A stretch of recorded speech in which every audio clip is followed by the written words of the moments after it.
এইবাৰ মই আহিছোঁ কঁঠালগুটি দুটা টেষ্টি ৰেচিপি লৈ তেতিয়াহ'লে চাই থাকক ভিডিঅ'টি। কি খবৰ সকলোৰে খবৰ নিশ্চয় ভাল মোৰো বাৰু ভালেই। মোৰ ইউটিউব চেনেলটিৰ লগতে মোৰ অন্য এটি ভিডিঅ'লৈ আপোনাক সকলোকে স্বাগতম জনাইছোঁ। মোৰ চেনেলটো ছাবস্ক্ৰাইব কৰি দিব, লগতে লাইক আৰু কমেণ্ট কৰি দিব আৰু বেল আইকনটো প্ৰেছ কৰি দিব। আশা কৰোঁ মোৰ ভিডিঅ'বোৰ চাই ভাল পাব। যিহেতুকে হাত ভাঙিছে এইবোৰ চব বিচনাৰ চাদৰ চব ধুই দিছোঁ আৰু গোটেই ভিতৰতে দিছে পৰ্দা চৰ্দা একো নাই, পৰ্দাবিলাক চব ধুই দিছোঁ। তাৰপিছত লগাম আৰু দেৰিকৈ এতিয়া ধুই দিলোঁ, আজৰি হোৱা নাই আৰু আছে অলপ কাম। ভাবিলোঁ আপোনালোক দেখাওঁ অলপ, কিন্তু আপোনালোকৰ ফালে কেনেকৈ কৰে জনাবচোন। কাপোৰ ধুই পেলাই মেলিলোঁ, এতিয়া অলপ মেচিনত দিছিলোঁ, সেইখিনিকে মেলি থৈ আহোঁগৈ।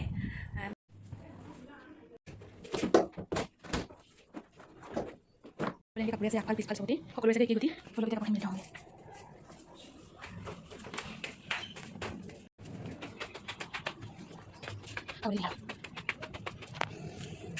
কাপোৰ চাওকচোন কিমান কাপোৰ হৈ গৈছে এইবিলাক, জেগাই নাই, তল ওপৰ মাজৰ বাৰাণ্ডাখনত খুটি জেগা চবতে মানে পুৰা কাপোৰ আজি। আমাৰ এই ওপৰতো ফুল আছে অলপ চাওকচোন, এনেকৈ থৈ দিয়া হৈছে। ইয়াত আছে অলপমান, তাৰফালে কেনেকুৱাকৈ মানাই ক'বচোন বাৰু।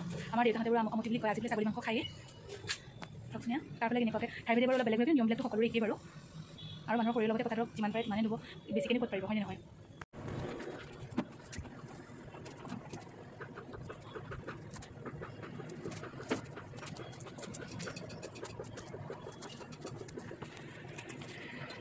হৈ গ'ল, এতিয়া বলক তললৈ যাওঁ।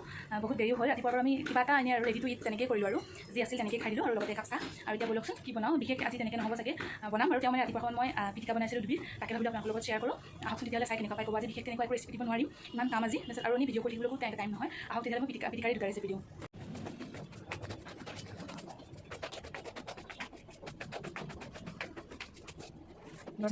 আৰু একদম পূৰা ভাগৰ লাগি গৈছে, সকলোৰে লাগিব বাৰু, কিন্তু মই এটা কথা কওঁ বুলি ভাবিছোঁ, মানুহে শৰীৰেদি যিমান পাৰে তিমানেই কৰিব লাগে। আৰু আজিকালি আমি সকলো বস্তু আমি গোটেই ঘৰ হওক কাপোৰ হওক সদায় ধুই থকা হয়, চাফা কৰিয়ে ৰখা হয়। সেইবাবে ভাবোঁ ইমান মানে কি আৰু ধুব লাগে, যদি ধৰক পাৰে শৰীৰেদি। আমিও কৰিছোঁ, এতিয়া আমিও ধুইছোঁ, গোটেই ঘৰৰ মানে এটাও কাপোৰ আমি থোৱা নাই, তেনেকৈ আমি ধুই আছোঁ, কালিও ধুইছোঁ, এনেকৈ কৰিয়ে ধুইছোঁ বাৰু। তেওঁ যদি কাৰোবাৰ শৰীৰে নাথানে তেনেকৈনো কি কৰিব, হয় নহয়? শৰীৰতকৈ মানে বেছিকৈ নীতি নিয়ম নহয় নহয়, শৰীৰ মানুহ ভালে থাকিলেহে ধৰক সকলো পাৰিব, মই সেইটো ভাবোঁ। কিন্তু আমিও ধুইছোঁ বাৰু, নাপাব, মই একো বেয়া মিনিঙত কোৱা নাই, মই খালি মানুহৰ মানে শৰীৰটোৰ কথা ভাবি পেলাইহে কথাটো কৈছোঁ। আমিও ধুইছোঁ, আপোনালোকেও ধৰক বাৰু যদি পাৰে, ধুয়ে বাৰু সকলোৱে, আমাৰ অসমীয়া মানুহ সকলোৱে এইটো হাতৰ সুধি কৰেই সেইকাৰণে। আৰু এতিয়া মই আহিলোঁ অলপ ৰেষ্ট লওঁ, তাৰপিছত আপোনালোকক ৰেচিপি কেইটাও দিব লাগে, ভিডিঅ'টো এডিট কৰোঁ। আৰু মায়ে গা ধুই পেলাই গংগাজল চবতে ছটিয়াই দিব, আমি হাৰিদ্বাৰ যাওঁতে গংগাজল অনা হৈছিলে, সেয়াই কঁঠালগুটি আৰু চাটুগুৰিৰ পিটিকা বনাওঁ বুলি ভাবিলোঁ। সদায়তো চাটুগুৰি এক্সট্ৰাকৈ খোৱা হয় বা কঁঠালগুটিৰ পিটিকা বেলেগকৈ খোৱা হয়, বুলি এনেকৈ বনাওঁ। তাতে পিঁয়াজ দিলোঁ, চাটুগুৰিখিনি দিলোঁ, তাৰপিছত নিমখ অকণ দিলোঁ, এয়া গাজ টেঙা অকণমান দি দিলোঁ, অলপমান নেমু চেপি দিম। কঁঠালৰ গুটিৰ লগত গাজ টেঙা যিহেতু টেষ্ট লাগে, মই ভাবিলোঁ আজি গোটেইকেইটা মিক্স কৰি খাওঁ, খাই গোটেইকেইটা বস্তুৱেই ভাল লাগে, যেতিয়া একেলগে হৈ যাব ভালেই লাগিব। অলপমান তেল দিছোঁ, অলপমান সৰহকৈ দিছোঁ বাৰু মই, বাকী একো দিব নালাগে। এনেকৈ গোটেইখিনি পিটিকি পেলাম এতিয়া। চাওকচোন, এনেকৈ কঁঠাল গুটিৰ লগততো এনেই ধৰক ভাতকেৰেলা পিটিকি খোৱা হয় বা আলু কঁঠালৰ গুটি বা এনেকৈ ডিমৰ লগত তেনেকৈ খোৱা হয়, কিন্তু চাটুগুৰিৰ লগত ভাবিলোঁ আজি অকণ বেলেগকৈ বনাই লওঁ, খাই চাওঁ কেনেকুৱা বা লাগে। খাবলৈ ভালেই লাগিলে, আপোনালোকেও এনেকৈ ট্ৰাই কৰি চাবচোন, খুবেই সোৱাদ লাগে। আজি দুইটা ৰেচিপি কঁঠাল গুটিৰে। বেঙেনা অলপ ভাজি ল'লোঁ, তাতে মই যিখিনি তেল আছিলে তাতে অলপ নৰসিংহ পাত, নিমখ, পিঁয়াজ আৰু এই কঁঠালৰ গুটি, আলু আৰু বেঙেনা গোটেইখিনি ভালকৈ মই ভাজি ল'ম। গোটেইখিনি ভালকৈ ভাজি লৈছোঁ, তাতে এই মেচাৰডাল দি গোটেইখিনি মেছ কৰিছোঁ। এনেকৈ খাই চাবচোন, খুব টেষ্টি লাগে খাবলৈ। মই এনেকৈ ট্ৰাই কৰিলোঁ, আপোনালোকেও ট্ৰাই কৰি চাব পাৰে।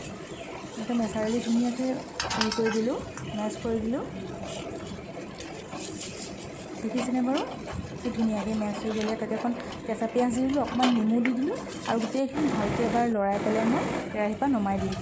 এইখন পিটিকা খুবেই টেষ্টি লাগিলে, দুইটা পিটিকা আপোনালোকে ট্ৰাই কৰি চাব লাগে, পঁইতা ভাতৰ লগতো খুবেই টেষ্টি। আৰু ভিডিঅ'টো শেষলৈকে চোৱাৰ বাবে বহুত বহুত ধন্যবাদ। আপোনালোকেও এনেকৈ ট্ৰাই কৰিব পাৰে।